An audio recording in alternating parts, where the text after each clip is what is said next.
The train whistle pierced the afternoon air as Theodora Collins clutched her weathered copy of Pride and Prejudice to her chest, gazing anxiously through the soot-streaked window at the approaching station of Idaho City, Idaho Territory.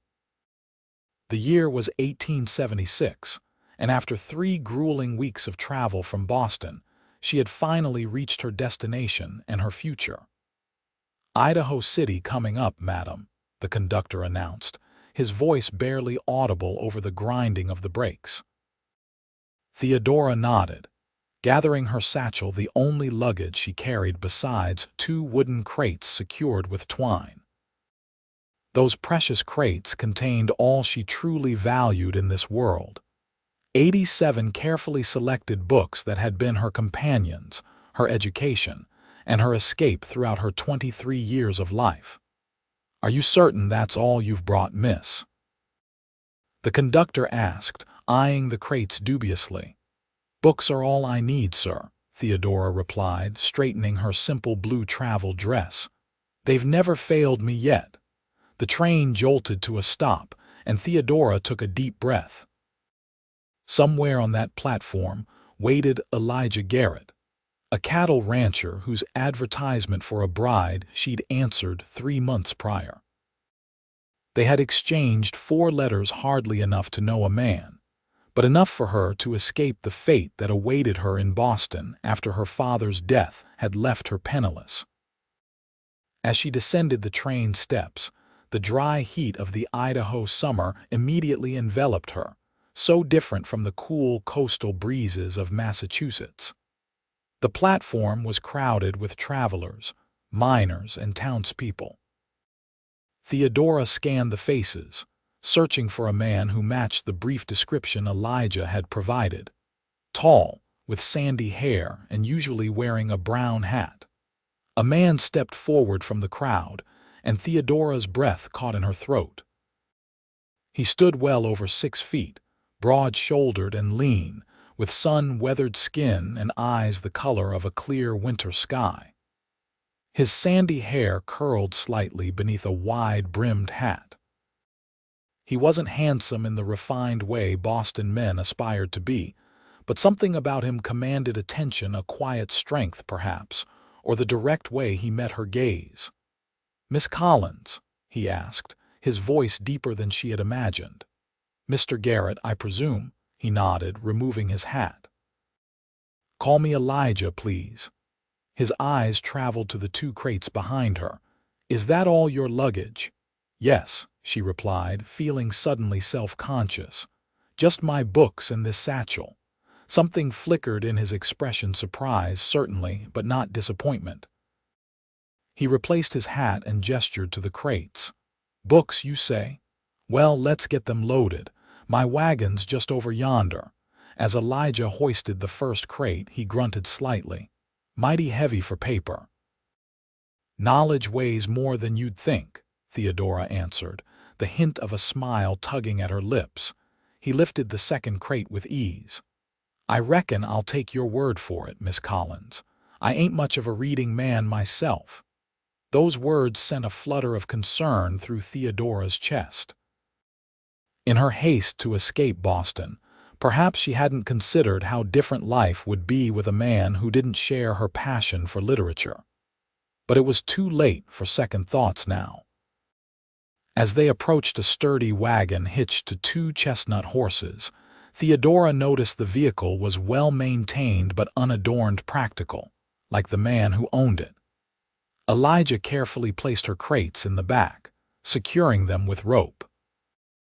"Town's not much to look at," he said, helping her onto the wagon seat, his calloused hand warm against hers. "But it's growing. Got a proper general store now and even a schoolhouse." "How far is your ranch?" Theodora asked, arranging her skirts as she settled on the hard wooden seat. "About 7 miles west. Land's good there. Creek runs through it year-round and the grass grows tall for grazing." He clicked his tongue and the horses started forward. "It's not fancy, but it's mine. Paid for it free and clear last year." Pride colored his voice, and Theodora could understand why. A man of perhaps 30 who owned his land outright was an achievement in these territories. As they rolled through Idaho City's Main Street, Theodora observed the wooden boardwalks, the saloon with its swinging doors, the general store with barrels out front, and women in calico dresses shopping or hurrying on errands. The town showed signs of its mining boom days, but also the settling that came after the initial rush. The gold's mostly played out now, Elijah explained, noticing her interest. Town's half the size it was 10 years back, but cattle's steady work if you're willing to put in the hours. They traveled in silence for some time, the wagon bumping along the rutted trail that led west from town. Theodora stole glances at her future husband, noting the strength in his hands as he held the reins, the set of his jaw, the way his eyes constantly scanned the landscape. This was not a man who missed details. "Miss Collins," he said finally, "I hope you don't find this forward, but I'd like to know why a Boston lady would agree to marry a stranger in Idaho Territory." Theodora appreciated his directness. "My father died 6 months ago. He was a professor of literature but left more debts than assets. My options were limited." She paused. "Your letter seemed sincere. You mentioned wanting a partnership, not just a housekeeper or—" She couldn't bring herself to finish the thought. Elijah nodded. "I meant what I wrote. This land's too hard to make it alone. A man needs a partner, sure enough." He looked at her directly. "But books don't milk cows or tend gardens. Ranch life is work from sunup to sundown." "I'm not afraid of hard work, Mr. Garrett," she replied firmly. "I may have been raised in Boston, but not in luxury, and I learn quickly." A ghost of a smile touched his lips. "I believe you. And it's Elijah, remember." The landscape opened up before them, rolling hills covered in sage and buffalo grass, punctuated by stands of pine and aspen. In the distance, mountains rose in purple majesty against the azure sky. Despite her anxiety about what awaited her, Theodora couldn't help but be moved by the wild beauty surrounding them. "There it is," Elijah said after they crested a small hill. "Garrett Ranch." Below them lay a valley with a creek meandering through it. Near the water stood a cabin larger than Theodora had expected, constructed of solid logs with a stone chimney. A corral held several horses, and beyond it stretched a barn and various outbuildings. Cattle dotted the hillsides in the distance, their backs dark against the golden grass. "It's beautiful," Theodora said sincerely. Elijah's expression softened slightly. "It's home." As they approached, a black and white border collie came racing out to meet them, barking joyfully. Behind him, a young boy of about 12 emerged from the barn. "That's Samuel," Elijah explained. "My neighbor's son. He helps out when I'm away." The boy waved as they pulled up to the cabin, then approached to take the horse's reins as Elijah brought the wagon to a stop. "This the lady from back east, Mr. Garrett?" Samuel asked, his curious eyes taking in Theodora's city clothes and parasol. "This is Miss Collins," Elijah confirmed. "Miss Collins, this is Samuel Jenkins. His pa owns the next ranch over." "Pleased to meet you, madam," Samuel said politely, though his gaze kept darting to the crates in the wagon. "What's in the boxes?" "Books," Theodora answered with a smile. "Stories about adventures and far-off places." The boy's eyes widened. "You got a whole crate of books?" "I only ever had won a Bible and a McGuffey reader for school." "Perhaps you could borrow one sometime," Theodora offered, "if your parents approve." Samuel's face lit up. "Really? That'd be swell, madam," Elijah interrupted. "Samuel, take care of the horses, then you can head on home. Tell your pa I'll be over tomorrow about those fence posts." As the boy led the horses away, Elijah turned to Theodora.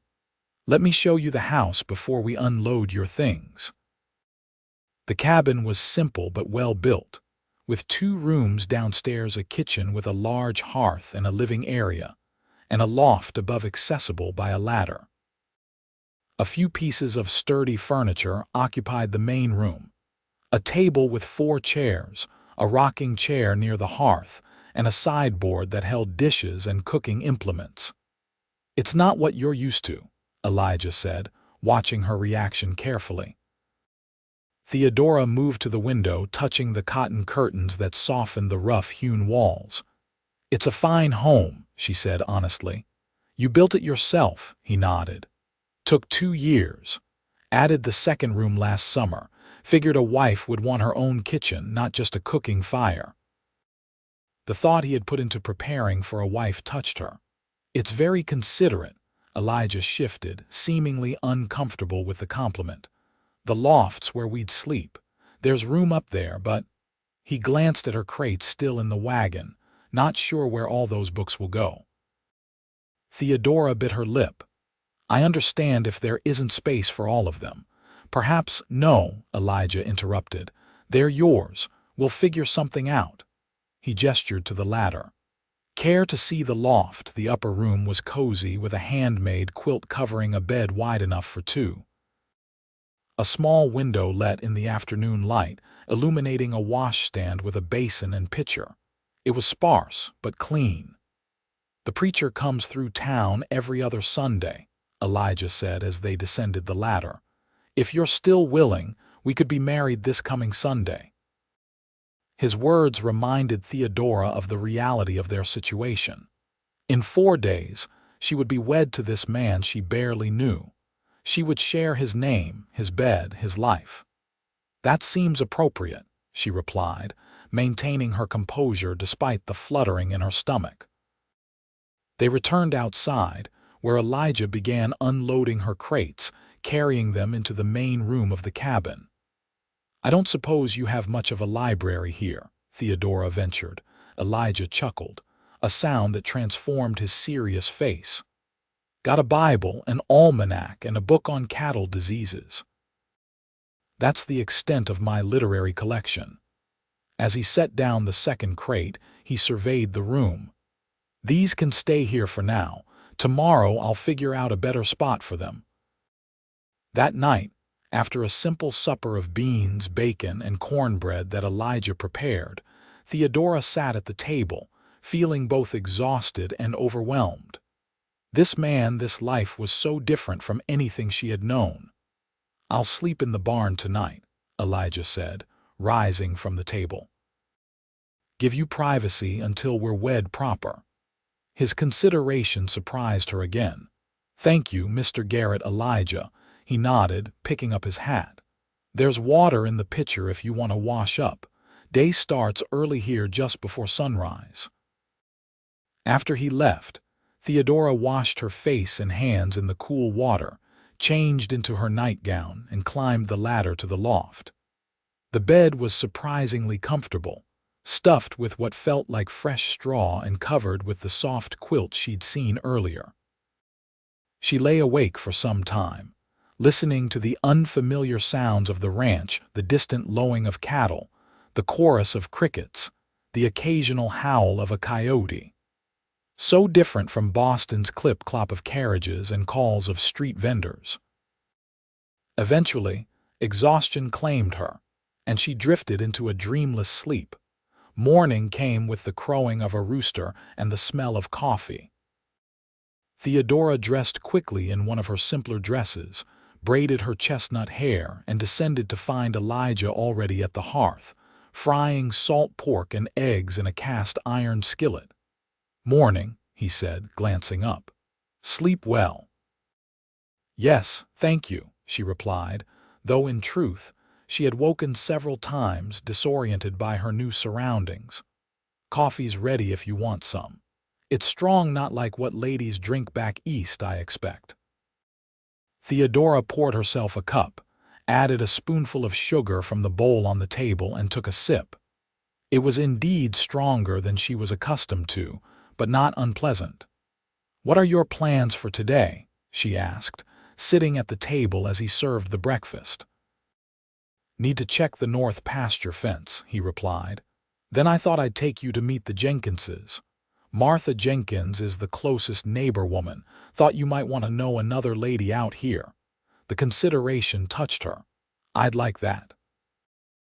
They ate in relative silence, but it wasn't uncomfortable. When they finished, Theodora rose to clear the dishes. I'll wash these, she said. Is there a well? Out back, Elijah nodded. Pump's right by the door. I'll be in the barn if you need anything. As he left, Theodora surveyed her new domain. The kitchen was basic but functional, with a dry sink, a wood-burning stove, and shelves holding a modest collection of crockery and cooking implements. Her mother had insisted on teaching her household management despite her literary interests, and she was grateful for that knowledge now. After washing the dishes, Theodora decided to explore her new home more thoroughly. The cabin was solidly built, with tight seams between the logs and windows that opened to catch the summer breeze. She noticed small touches that spoke of care: the rocking chair positioned to catch the best light from the window, a hook by the door perfectly placed for hanging a lantern, shelves built to hold everyday items at convenient heights. Her gaze returned repeatedly to her crates of books, still sitting in the middle of the floor. There was no obvious place for them in the cabin's simple layout. Perhaps she should have been more practical, brought clothes or housewares instead. But books had been her solace since childhood, her window to worlds beyond her reach. The thought of parting with them had been unbearable. Around midday, Elijah returned. Ready to meet the neighbors? He asked, washing trail dust from his hands in the basin by the door. Theodora smoothed her dress and retrieved her bonnet. Yes, I believe so. The Jenkins Ranch lay about a mile to the east, a similar but smaller establishment than Elijah's. As they approached on horseback, Theodora riding side saddle on a gentle mare, Elijah had saddled for her.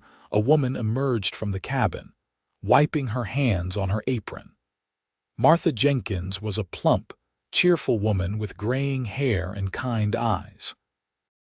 She welcomed Theodora with genuine warmth, ushering her into the cabin while Elijah went to find Mr. Jenkins. Land sakes, it's good to have another woman out here, Martha exclaimed, setting a cup of tea before Theodora. When Elijah mentioned he'd sent for a bride, I was pleased as punch. These men need wives or they grow wild as the sagebrush. Theodora smiled, grateful for the woman's friendliness. I must admit, it's all very new to me. Boston, Elijah says. My word, that's a journey and a half. What brought you all the way out here, if you don't mind my asking? Briefly, Theodora explained her circumstances: her father's death, her financial predicament, the advertisement that had offered an escape. Martha nodded sympathetically. Life has a way of taking unexpected turns, but Elijah Garrett's a good man, best neighbor we've had. Helped my Thomas when he broke his leg last winter, took care of our cattle alongside his own until Thomas could ride again. This glimpse into Elijah's character reassured Theodora. He seems very capable, Martha chuckled. That he is. Not one for many words, our Elijah, but his actions speak plenty. You could have done far worse in a husband. She leaned forward, and not hard on the eyes either, if an old woman may say so. Theodora blushed slightly. It was true that Elijah was handsome in a rugged way, though she had been too preoccupied with adjusting to her new circumstances to dwell on it. Samuel tells me you brought cases full of books, Martha continued, changing the subject.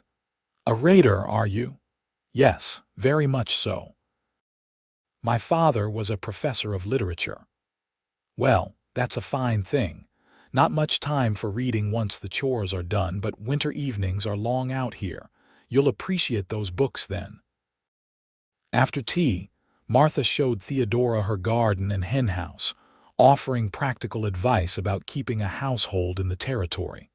By the time Elijah returned to collect her, Theodora felt she had made her first friend in Idaho. Mrs. Jenkins invited us for Sunday dinner after the service, Elijah mentioned as they rode back to the ranch. If that suits you. It does, Theodora replied. She's very kind. A comfortable silence fell between them as they rode, the late afternoon sun casting long shadows across the sage-dotted landscape. You like to read, Elijah? Theodora asked finally, breaking the silence. He considered before answering. Never had much schooling. Can read well enough for business and such, but stories weren't part of my raising. Would you? Would you be opposed to hearing stories read aloud? She ventured, unsure how he might respond. Elijah glanced at her, surprise evident in his expression. Can't say I've ever tried it. But I wouldn't be opposed. This small opening encouraged Theodora. Perhaps there were ways to bridge the differences in their backgrounds and interests. That evening, as they sat at the table after supper, Elijah cleared his throat. Been thinking about those books of yours. Theodora looked up from the dishes she was drying. Oh, they need a proper place, he said, his fingers tapping thoughtfully on the tabletop. A cabin needs to be organized, everything in its spot. I understand if there isn't room, no, he interrupted. That's not what I mean. He stood, walked to the bare wall opposite the hearth and measured the space with his gaze. This wall here, it's got good support, could build shelves floor to ceiling, enough to hold all your books, I reckon. Theodora stared at him, astonished. You would build shelves for my books? Books need shelves, he said simply, as if it were the most obvious thing in the world. Got some good pine boards in the barn I've been saving. Could start tomorrow. I thank you, Theodora said, deeply moved by this gesture. That's very thoughtful. Elijah shrugged, but she could tell he was pleased by her reaction. Just practical. Can't have crates cluttering the floor. The next morning, after breakfast, Elijah disappeared into the barn and returned with an armload of smooth pine boards. Throughout the day, between his regular ranch chores, he measured, sawed, and sanded, constructing a framework against the wall that would support the shelves. Theodora watched in fascination as the project took shape. Elijah worked with quiet efficiency, his strong hands confident with tools. By late afternoon, the frame was in place, and he was cutting the shelves to size. You're quite skilled, she observed, bringing him a cup of water as he worked. My pa was a carpenter before he took up ranching, Elijah explained, accepting the drink gratefully. Taught me to work wood since I was Samuel's age. It shows. These will be beautiful. A hint of color touched Elijah's tanned cheeks. They're just shelves. They're more than that, Theodora said quietly. They're a home for my most precious possessions. Their eyes met, and something unspoken passed between them, a moment of understanding that transcended their differences. The shelves took 2 days to complete. When Elijah finally hammered in the last support bracket, the result was impressive, a wall of shelving that reached from floor to ceiling, with adjustable heights to accommodate books of different sizes. Shall we test them? He asked, gesturing to her crates. Together, they unpacked Theodora's books, placing them on the shelves in an order only she fully understood: fiction, poetry, history, philosophy. As each book found its place, Theodora felt a piece of herself settling into this new home. Elijah watched her hands as they lovingly arranged the volumes. What's your favorite? He asked suddenly. The question surprised her. That's difficult to answer, like choosing a favorite star in the sky. Must be one that speaks to you more than others. Theodora considered, then reached for a well-worn volume of Shakespeare's collected works. This, perhaps, it was my father's. He would read to me from it when I was a child. Elijah took the book carefully, turning it in his hands as if trying to understand its power. Why this one? Shakespeare understood people, their dreams, fears, loves, and follies. His words reveal the heart of what it means to be human. She smiled slightly. And some passages are simply beautiful to hear spoken aloud. Elijah returned the book. Perhaps, someday you could read some. To me, I mean. The request, hesitantly offered, touched her deeply. I would like that very much. By sunset, all her books were arranged on the shelves, transforming the simple cabin into a place that reflected both their natures, his craftsmanship, her love of literature. Thank you, Elijah, Theodora said as they stood back to admire the completed project. I've never had such fine shelves. They're sturdy, he replied pragmatically. Should last many years, many years. The phrase reminded her that in 2 days, they would be married, committed to building a life together in this remote place. Sunday morning dawned clear and bright. Theodora dressed in her best gown, a dove-gray silk that had been her mother's. It was slightly outdated by Eastern standards, but the most formal attire she possessed. She pinned her hair up carefully and added the cameo brooch that had been her grandmother's. When she descended the ladder, Elijah was waiting, dressed in clean denims and a white shirt, his hair slicked back with water. He stared at her for a moment, his expression unreadable. "You look very fine, Miss Collins," he said finally.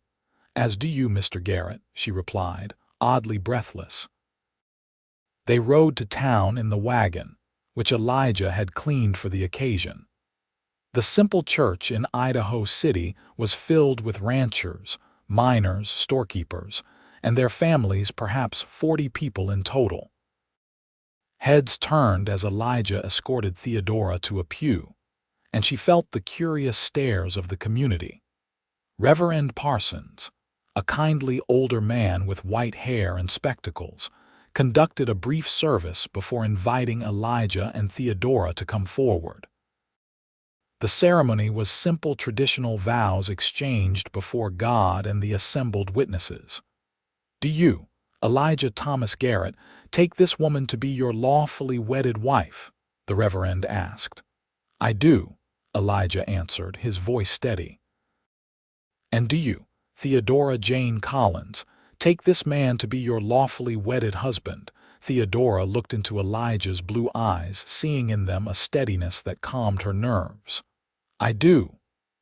"Then, by the power vested in me, I pronounce you husband and wife.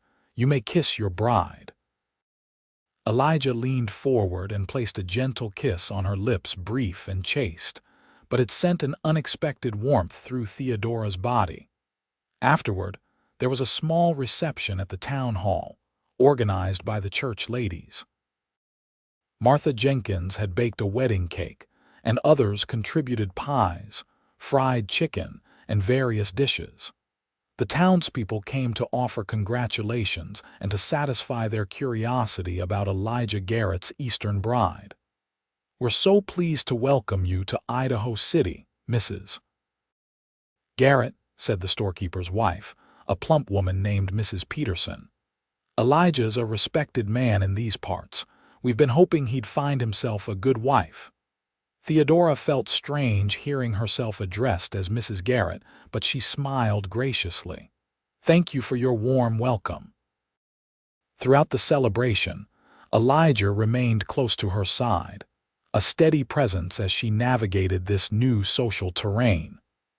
Though not talkative, he introduced her to neighbors and acquaintances with evident pride. When they finally departed for the ranch, their home now, Theodora reminded herself the sun was setting, painting the mountains with hues of gold and purple. The beauty of the landscape momentarily distracted her from the realization that tonight she would share a bed with her new husband. Elijah must have sensed her nervousness as they approached the cabin. "Been a long day," he said casually. "You must be tired." Inside, the cabin looked different somehow, not just because of the new bookshelves, but because it was now truly their shared home. Elijah lit the lamps, casting a warm glow over the familiar space. "Would you like tea before we retire?" Theodora asked, wanting to maintain some normalcy. That would be nice, Elijah replied, removing his good jacket and hanging it on a peg. As Theodora prepared the tea, she was acutely aware of Elijah moving about the cabin, banking the fire for the night, checking that the door was secured. Domestic sounds that would become the backdrop of her life. They sat at the table, drinking tea in companionable silence. Finally, Elijah set down his cup. "Theodora," he said, using her given name for the first time, "I want you to know something." She looked up, meeting his earnest gaze. "I know this isn't what you're used to, and I know we're still strangers in many ways." He paused, choosing his words carefully. "I won't. I mean to say, there's no rush for certain aspects of marriage. I can sleep in the barn until you're comfortable." His consideration moved her deeply. This man, her husband, was offering her time to adjust, putting her comfort above his rights as a husband.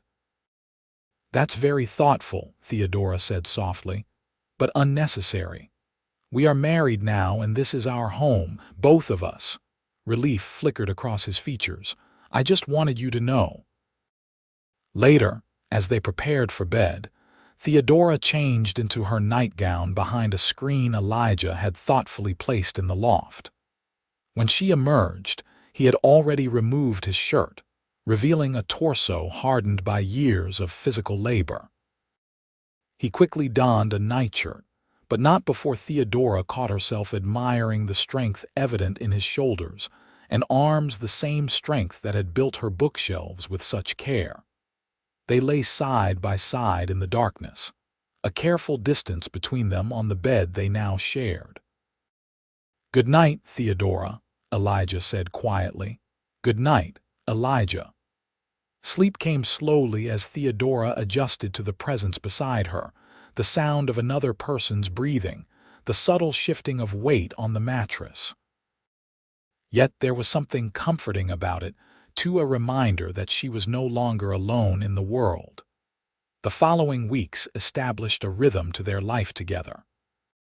Theodora learned the routines of the ranch, how to manage the garden Martha had helped her start, to care for the chickens Elijah had purchased as a wedding gift, to cook on the wood-burning stove that required constant attention.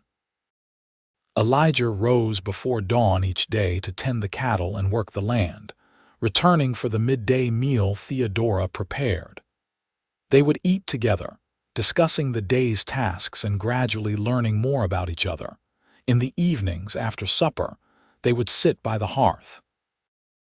Elijah would repair tack or whittle, skills his hands performed almost automatically, while Theodora would read aloud from one of her books. She began with Shakespeare's comedies, thinking they might be more accessible, and was delighted to find Elijah attentive, occasionally chuckling at the wordplay or asking questions about the plot. "These lords and ladies seem to spend a powerful amount of time getting confused about who loves who," he commented one evening as she read from A Midsummer Night's Dream. Theodora smiled. "That's rather the point, I think. Love rarely follows a straightforward path. Seems to me they'd save themselves a heap of trouble by speaking plainly," Elijah observed, but his tone was amused rather than critical.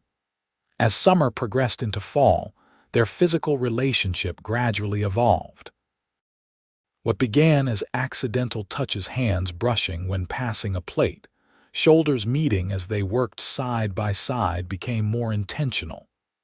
Elijah would rest his hand at the small of her back as they walked to the barn, or Theodora would straighten his collar before he left for town. The first time he kissed her properly, not the brief peck of their wedding, but a real kiss that spoke of desire, was on a September evening. They had been harvesting vegetables from the garden, the work companionable and satisfying. As they carried the bounty back to the cabin, Theodora had laughed at something Elijah said, her face flushed from exertion and happiness. He had set down his basket, turned to her with an expression she hadn't seen before, and drawn her into his arms. The kiss was gentle but unmistakably passionate, and Theodora responded with a fervor that surprised them both. That night, their marriage was consummated with tenderness and mutual discovery. Afterward, as Theodora lay in Elijah's arms, she marveled at how this man, once a stranger, had become dear to her. Not with the dramatic passion of novels, but with a steady, growing affection built on respect and shared purpose. Fall brought cattle roundup, the busiest time on the ranch. Elijah worked from dawn to well past dusk, often returning too exhausted for anything but food and sleep. Theodora found herself taking on more responsibilities, not just household tasks, but helping with the livestock as well. She learned to milk the cow, to mend fences, to identify which animals needed attention. "You're becoming a real rancher's wife," Elijah said one evening, watching her competently dress a cut on a calf's leg.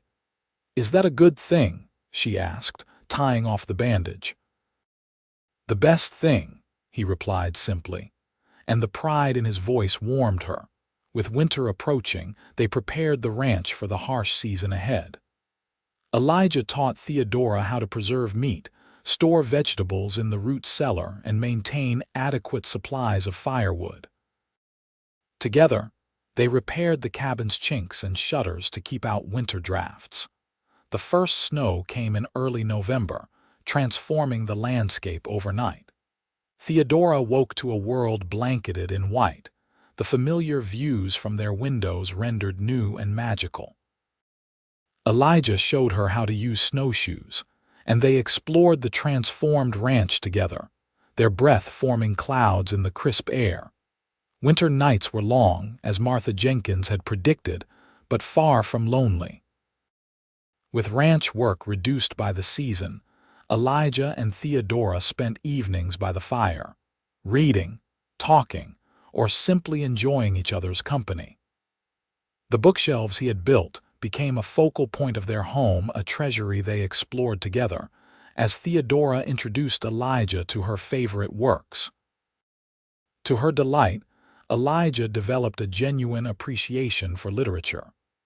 Though he claimed to have no schooling to speak of, his mind was quick, and his insights often surprised her.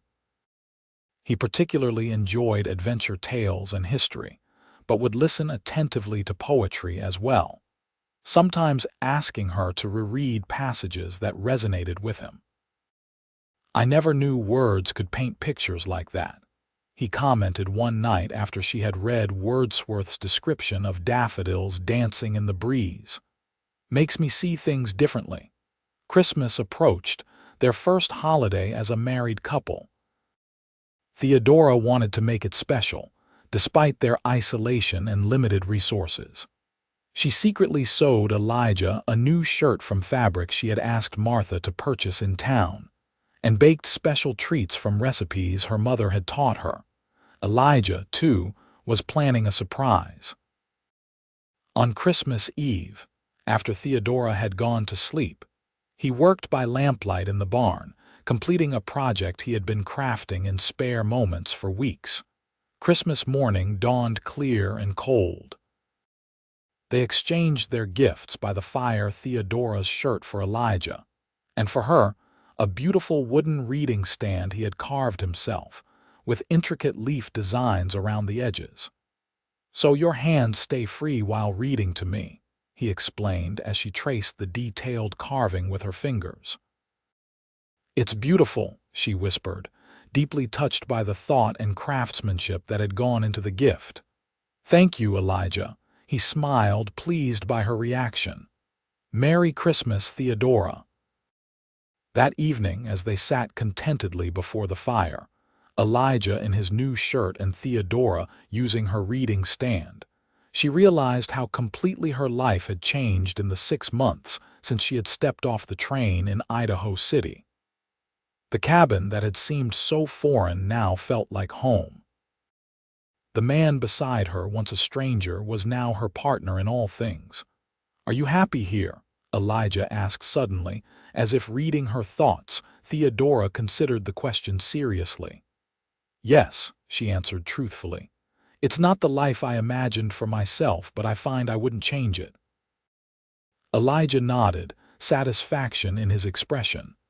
When you first arrived with nothing but those crates of books, I wondered if you could adapt to ranch life. And now I can't imagine this place without you. He took her hand, his callous thumb brushing over her knuckles. Or my life without you. It was as close to a declaration of love as Elijah had come, and Theodora felt tears prick her eyes. Nor I without you. January brought heavy snows that isolated the ranch for weeks at a time. They ventured to town only when absolutely necessary. The journey difficult and sometimes dangerous through deep drifts. During one such trip, Theodora purchased fabric for curtains and a quilt, determined to add more touches of comfort to their home during the enforced indoor time. In the evenings, as Elijah worked on winter repairs to tack and tools, Theodora would sew by lamplight or read aloud. Sometimes Samuel Jenkins would visit, trudging through the snow for the chance to borrow a book and listen to Theodora read stories of far-off adventures. Mrs. Garrett reads better than the schoolteacher, Samuel informed Elijah one evening as he prepared to return home, a copy of Treasure Island tucked safely inside his coat. She does all the different voices. Elijah grinned, ruffling the boy's hair. That she does. You get on home before dark now, and mind you bring that book back when you're done. Yes, sir, Samuel promised, clearly reluctant to leave the warm cabin with its wall of books and Theodora's animated reading. After the boy departed, Elijah turned to Theodora. You've made a friend for life there. He's a bright child, eager to learn. Reminds me of myself at that age, Elijah admitted. Always wanted to know how things worked, how to make things better. He glanced at the bookshelves. Wish I'd had access to books like he does now. It's never too late to learn, Theodora said gently. You've already developed quite a literary palate. Elijah laughed, the sound rich and warm in the cozy cabin. Don't know about that, but I do enjoy our reading times. In late January, during a particularly fierce blizzard that kept them housebound for 3 days, Theodora realized she had missed her monthly cycle. She said nothing to Elijah, not wanting to raise hopes prematurely, but quietly began to notice other changes in her body: tenderness, fatigue, a subtle shift in her sense of taste. By February, she was certain. One evening, as they sat by the fire, Theodora set aside her sewing and took Elijah's hand. I have something to tell you, she said, her voice steady despite her racing heart. Elijah looked up from the bridle he was repairing, instantly alert to the seriousness in her tone. What is it? I believe, that is, I'm quite certain. She took a deep breath. We're going to have a child, in late summer, I think. For a moment, Elijah sat perfectly still, his expression unreadable. Then, to Theodora's surprise, he set aside his work and knelt before her, taking both her hands in his. A baby, you're sure? She nodded. As sure as I can be. A slow smile spread across his face, transforming his features with a joy Theodora had never seen before. A child, he repeated, his voice filled with wonder. Our child. Without warning, he leaned forward and kissed her a kiss filled with tenderness and promise. When he pulled away, Theodora was startled to see tears in his eyes. I never thought. He began, then stopped, emotion making his voice rough. After my parents died, I never thought I'd have a family again, just me and this land. He placed a gentle hand on her still flat abdomen. And now there's you, and soon our child. Are you pleased then? Theodora asked, though the answer was written clearly on his face. Please doesn't begin to cover it, Elijah replied, his smile unwavering. I'm happier than I have words to say. That night, as they lay in bed, Elijah held her close, his hand protective over her stomach. We'll need to make some changes, he mused. Add a proper bedroom downstairs, for one thing. Can't have you climbing that ladder with a baby." Theodora smiled in the darkness, touched by his immediate practical concerns for her welfare. "There's time yet. Not as much as you might think. Building season's short here. Need to start planning now if we want it done before the baby comes." His use of "we" warmed her heart. In Boston, childbearing had been considered exclusively women's business, with men kept at a distance until presented with their offspring. Elijah, however, clearly saw this child as a shared responsibility from the very beginning. "Will you want a son or a daughter?" Theodora asked, curious about his preferences. Elijah considered. "Healthy is all that matters, but if pressed." He paused. "A daughter with your love of books and your kind heart wouldn't be amiss. And if it's a son, then I'll teach him ranching and building, and you'll teach him that words have power too." He kissed her forehead gently. "Either way, our child will have the best of both of us." As February gave way to March, the worst of winter loosened its grip on the land. Snow began to melt, revealing patches of earth that had lain dormant for months. The cattle, thin from winter feed, eagerly sought the first new growth. True to his word, Elijah began preparations for expanding the cabin as soon as the ground thawed enough to work. He marked out an addition that would extend from the main room, a proper bedroom with windows on two sides to catch the breeze in summer. "I'll need to go to town for more lumber," he explained as they reviewed his sketches at the table. "Thought I might ask Thomas Jenkins to lend a hand with the framing. Work goes faster with two." "That sounds sensible," Theodora agreed. Her waistline had begun to thicken slightly, though the changes were still easily concealed by her dresses. "Perhaps Mrs. Jenkins might visit while you men work. She mentioned wanting to bring some seedlings for the garden." The project began in earnest by late March. Thomas Jenkins arrived with his wagon loaded with tools, and the two men set to work laying the foundation for the addition. Martha came too, bearing not only seedlings but a basket of baby things, tiny gowns, blankets, and booties she had saved from her own children's infancy. "Babies need a heap of things," Martha explained as she showed Theodora how to fold the small garments. "And out here, you can't just run to a store when you need something." The women planted the garden while the men worked on the new room, the sound of hammers and saws providing a steady backdrop to their conversation.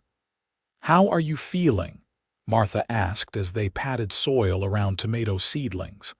"Any sickness?" "Some in the mornings," Theodora admitted.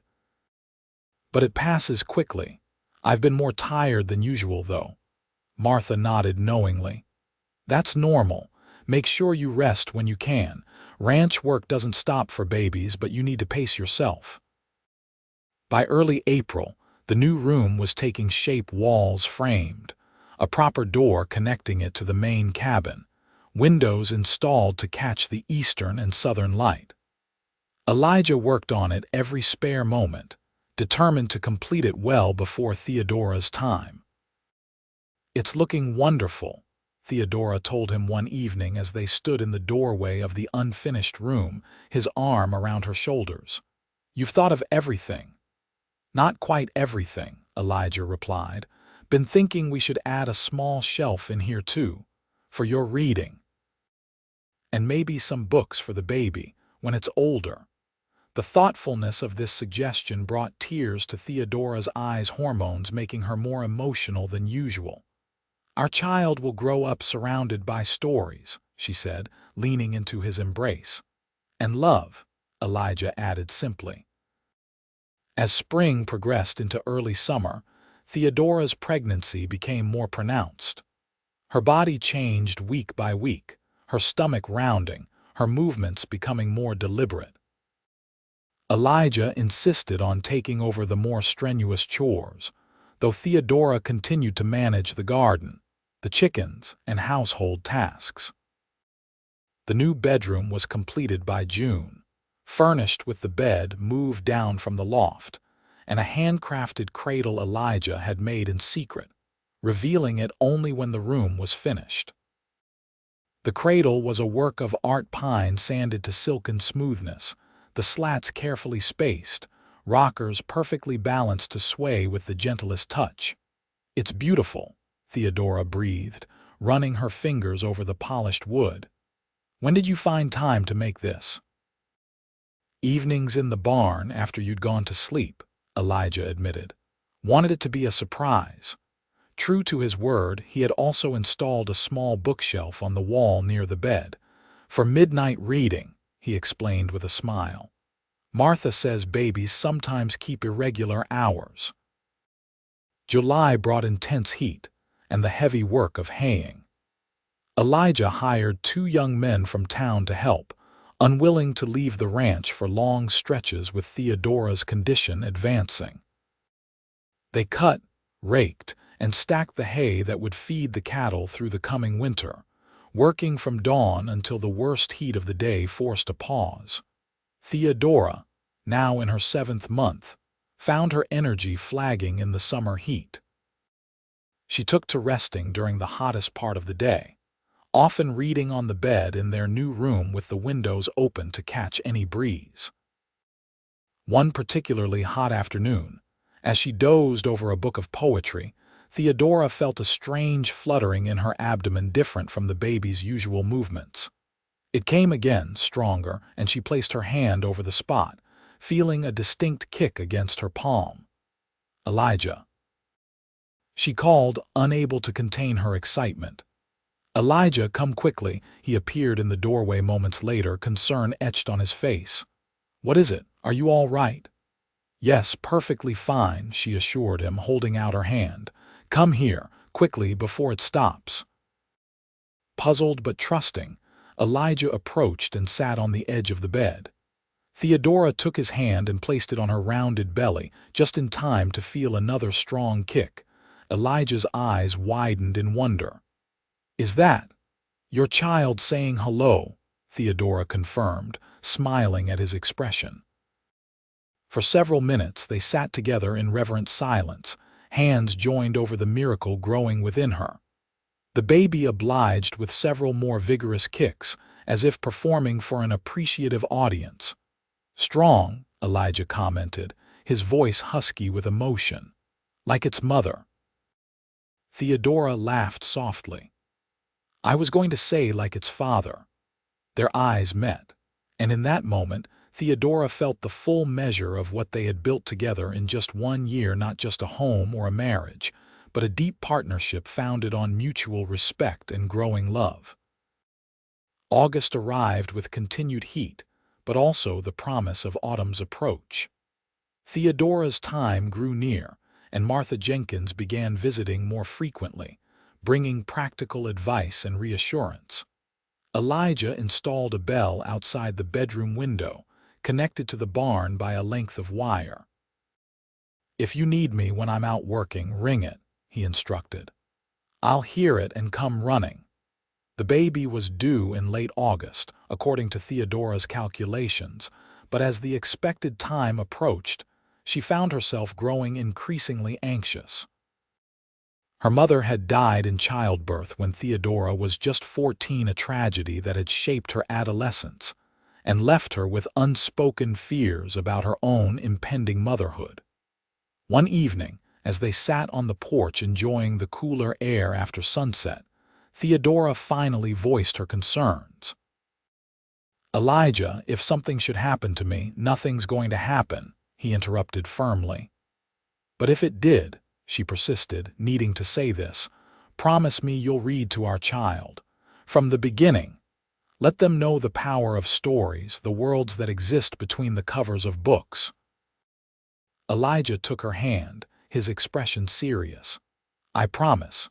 But Theodora, you're strong, stronger than you know. You'll be reading to our child yourself for many years to come."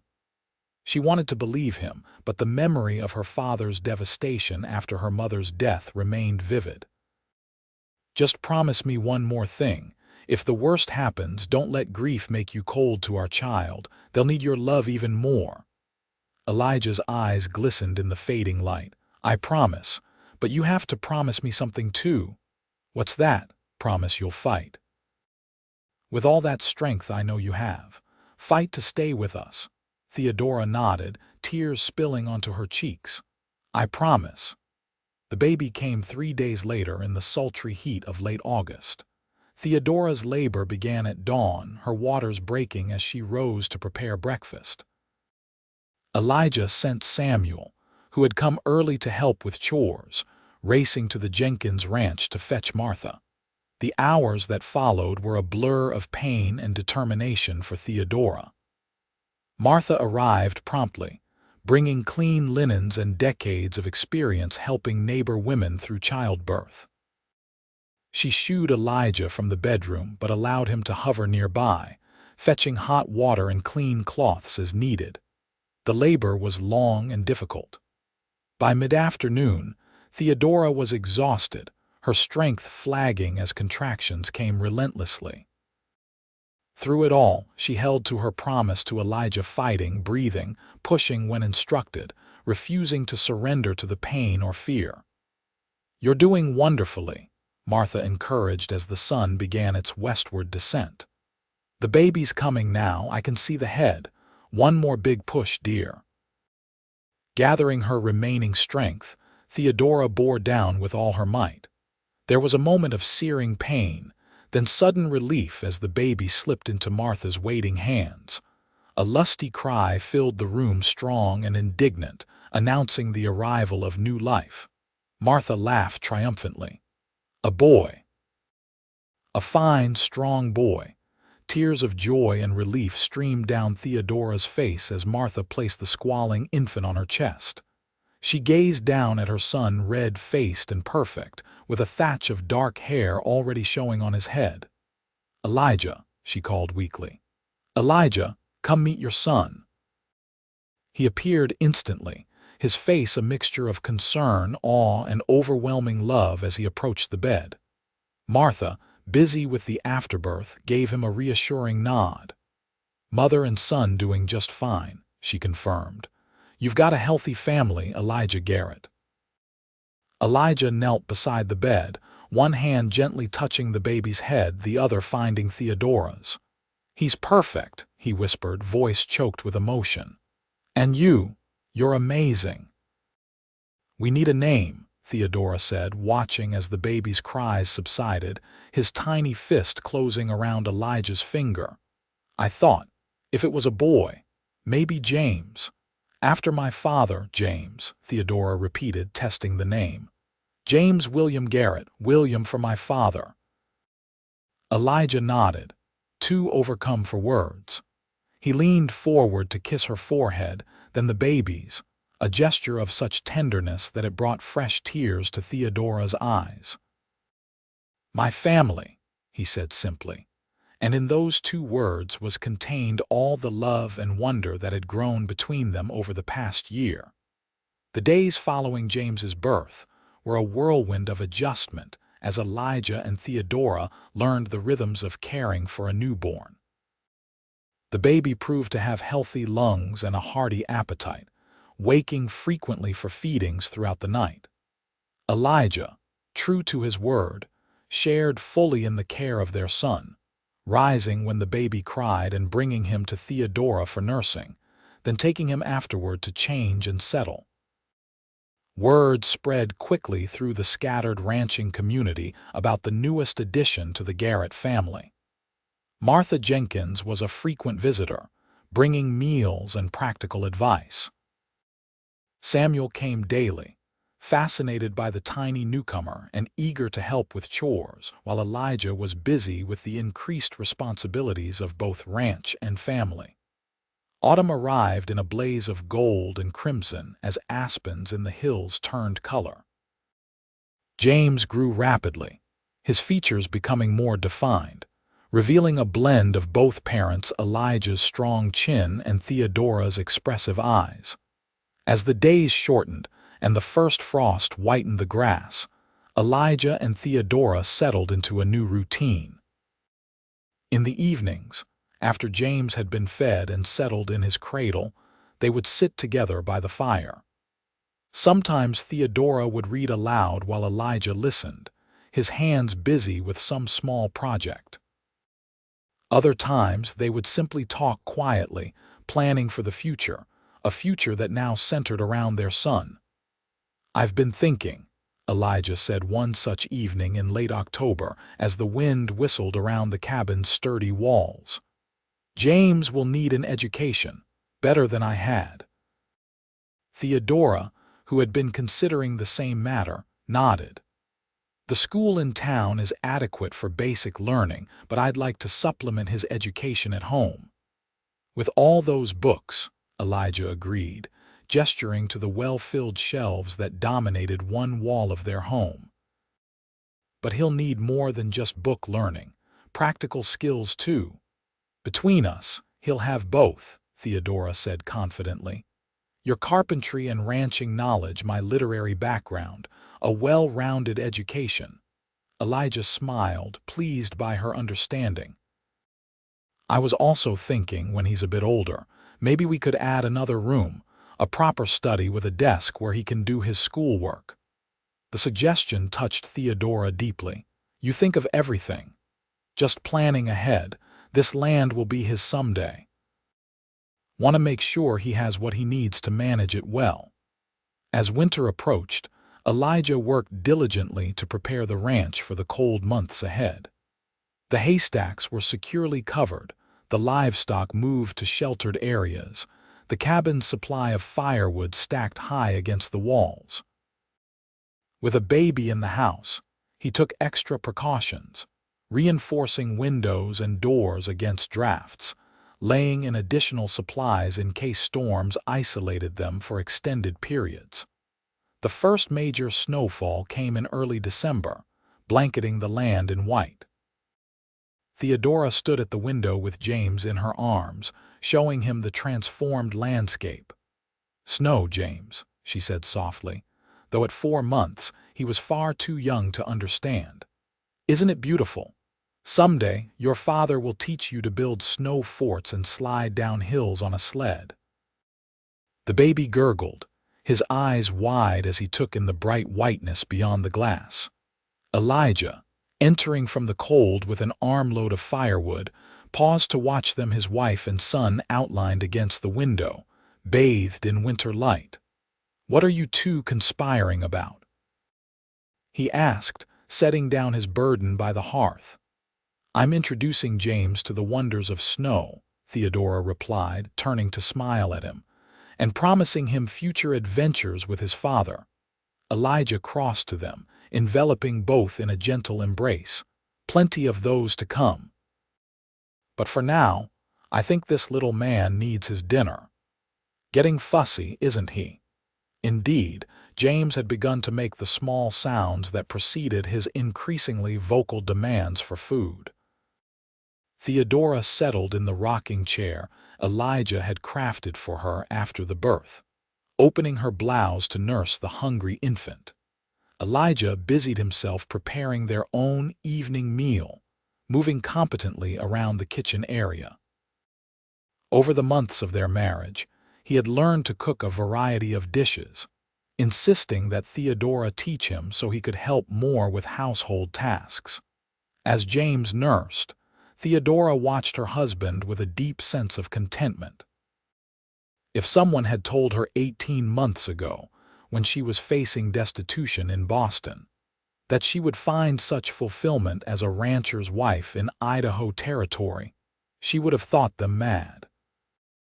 Yet here she was, with a husband she respected and had grown to love deeply, a healthy son, and a home that reflected both their natures, practical and sturdy, yet filled with books and beauty.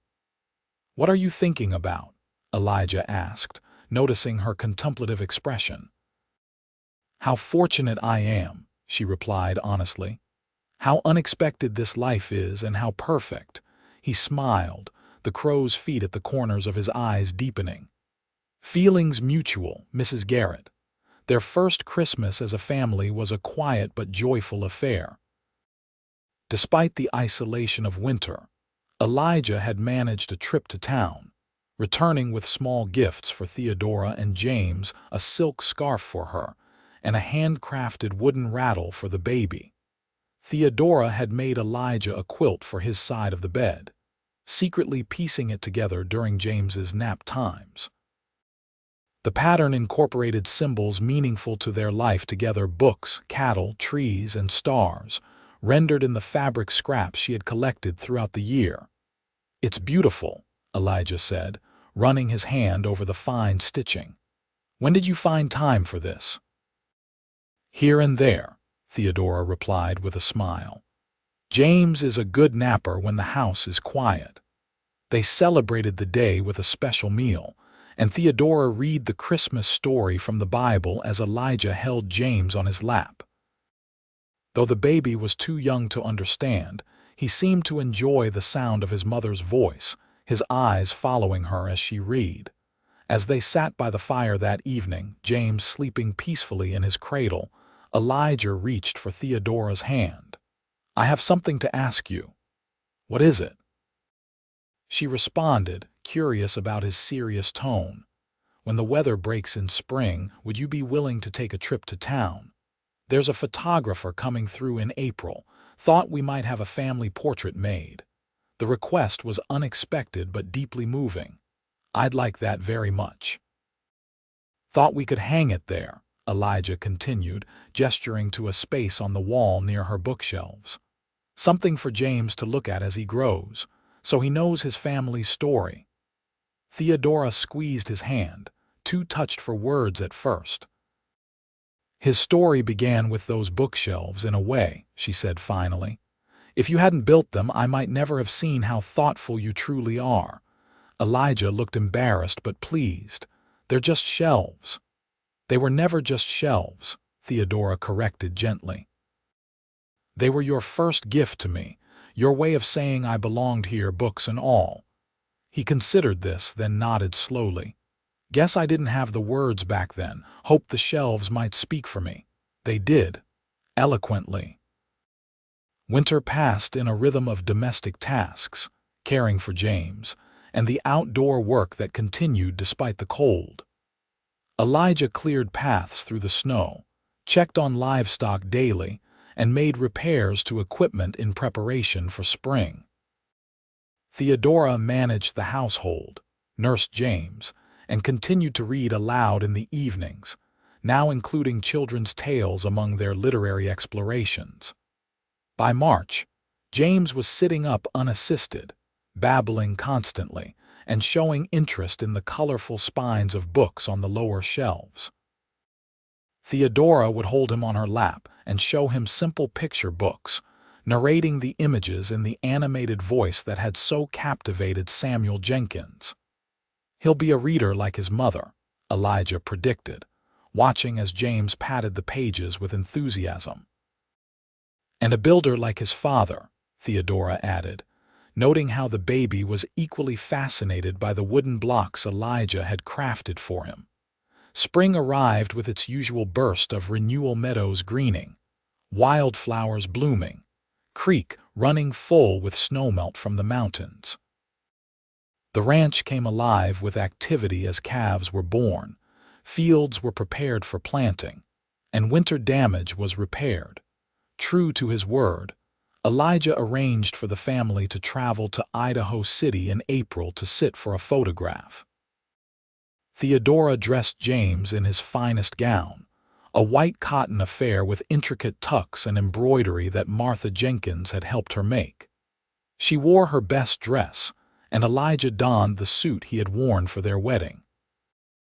The photographer, a traveling professional with a portable studio, posed them formally, Elijah seated with Theodora beside him, James on her lap. But just as the exposure was about to be made, James reached for his father's watch chain, and Elijah smiled down at him, a natural moment of affection that the photographer captured instead of the posed arrangement. 2 weeks later, when they returned to town to collect the finished photograph, Theodora was delighted to find that this spontaneous moment had been preserved. Elijah's proud smile. James's reaching hand, her own face turned slightly toward them both, love evident in her expression. "It's perfect," she declared as they examined the image. "This is us. Not posed, but real." Elijah nodded in agreement. "Worth every penny."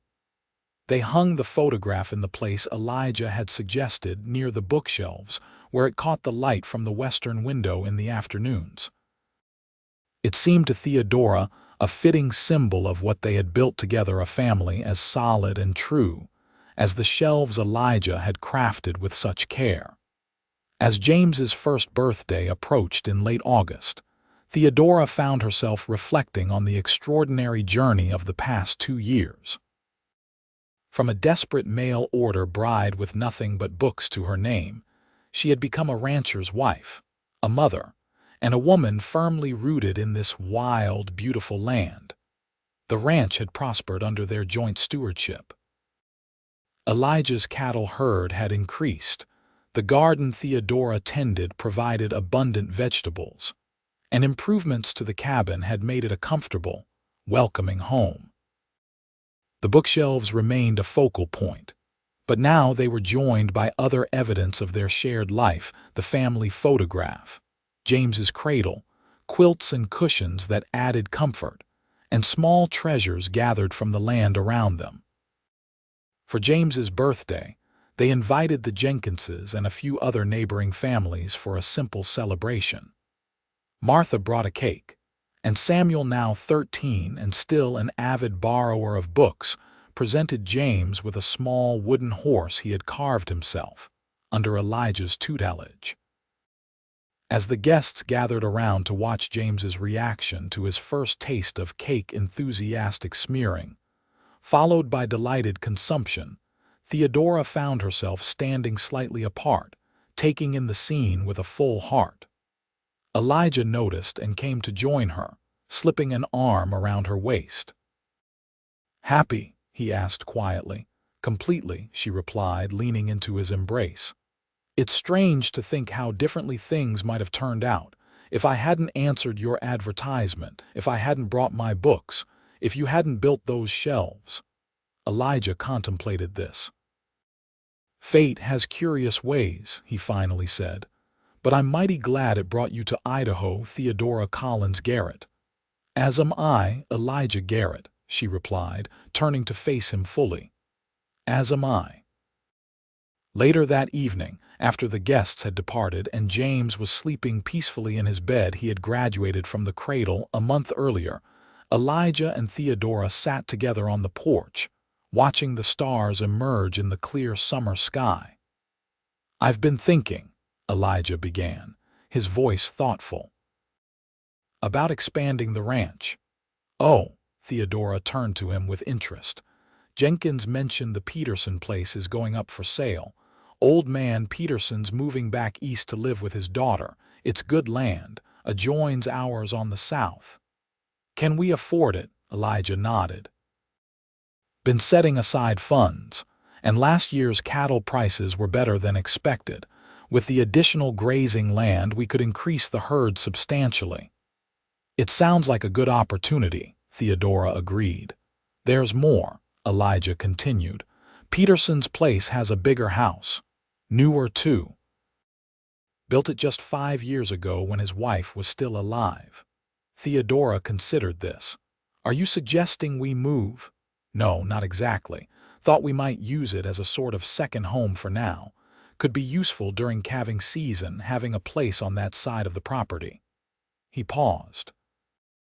"And eventually, it could be a home for James when he's grown and ready to take on part of the ranch himself." The thoughtfulness of this long-term planning touched Theodora deeply.